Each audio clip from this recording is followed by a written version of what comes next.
नमस्कार, एक बार फिर से आप सभी का स्वागत है। इस वीडियो के माध्यम से मद्रास हाई कोर्ट का एक बहुत यूजफुल जजमेंट मैं आप लोगों के साथ शेयर करने वाली हूँ। पति और पत्नी दोनों के लिए बहुत यूजफुल है। इस मामले में पक्षकारों की शादी रद्द कर दी गई थी कोर्ट द्वारा। उसके बाद भी पत्नी को भरण पोषण का आदेश दिया गया और बरकरार रखा गया, क्योंकि कोर्ट ने ये टिप्पणी किया भरण पोषण के आदेश को लेकर कि शादी अमान्य हो जाने से भरण पोषण के आदेश से वंचित नहीं किया जा सकता है पत्नी को। इस मामले में पक्षकारों ने दो अलग धर्म से होते हुए शादी की थी।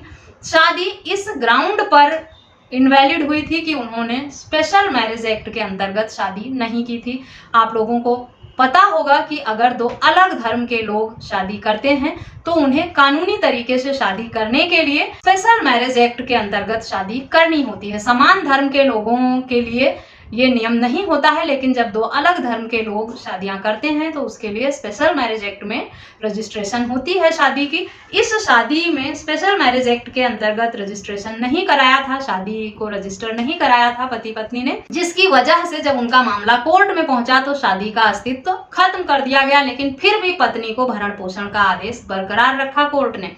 पति हाई कोर्ट तक गया, फिर भी उसे राहत नहीं मिली। इस बात का ध्यान रखें कि अगर आप लोग दो अलग अलग धर्मों से हैं और शादी कर रहे हैं तो उसे स्पेशल मैरिज एक्ट के अंतर्गत ही रजिस्टर कराएं, क्योंकि आगे चलकर अगर किसी भी तरह के चैलेंजेस आपकी शादी में आते हैं तो ऐसी शादी की कोई कानूनी वैल्यू नहीं रह जाती है। बाद में बड़ी सारी दिक्कतों का सामना करना पड़ता है। फिलहाल महिलाओं के लिए भरण पोषण को लेकर कानून ऐसा है कि वो शादी रद्द भी हो गई तब भी महिला को भरण पोषण देने का आदेश बरकरार रखा कोर्ट ने।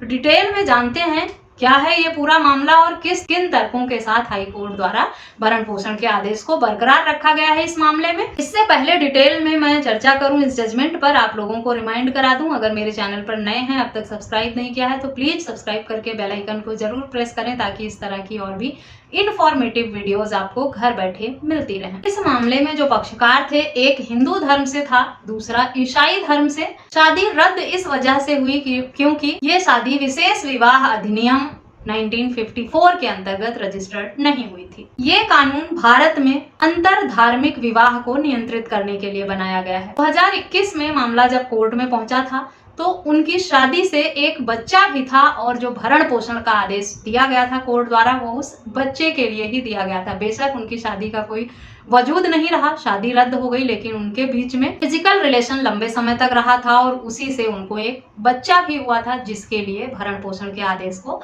बरकरार रखा कोर्ट ने। पति द्वारा इस मामले में अपील में मामला हाई कोर्ट पहुंचाया गया था और ये कहा गया था कि जब विवाह ही अमान्य है, शादी की ही कोई कानूनी वैधता नहीं है, तो फिर पत्नी को भरण पोषण का आदेश भी नहीं होना चाहिए और 125 के प्रावधानों में पत्नी को ही भरण पोषण देने का आदेश है। इसी बात को पति द्वारा हाई कोर्ट में चैलेंज किया गया था। न्यायालय ने ये माना कि पति पत्नी के बीच में सेक्सुअल रिलेशन तो रहा ही है, बेशक उनकी शादी अमान्य हो गई हो, लेकिन पति पत्नी का संबंध तो उनके बीच में रहा है। इसी वजह से पत्नी भरण पोषण पाने की हकदार है, जैसा कि लिव इन रिलेशनशिप में भी है। अगर कोई महिला लिव इन रिलेशनशिप में किसी व्यक्ति के साथ रहती है तो वो भी भरण पोषण का दावा कर सकती है, मेंटेनेंस की मांग कर सकती है, सिर्फ इसी ग्राउंड पर कि वो उसके लिव इन पार्टनर की तरह, उसके पत्नी की तरह उसके साथ घर में रही है, उसे भी भरण पोषण पाने का हक अधिकार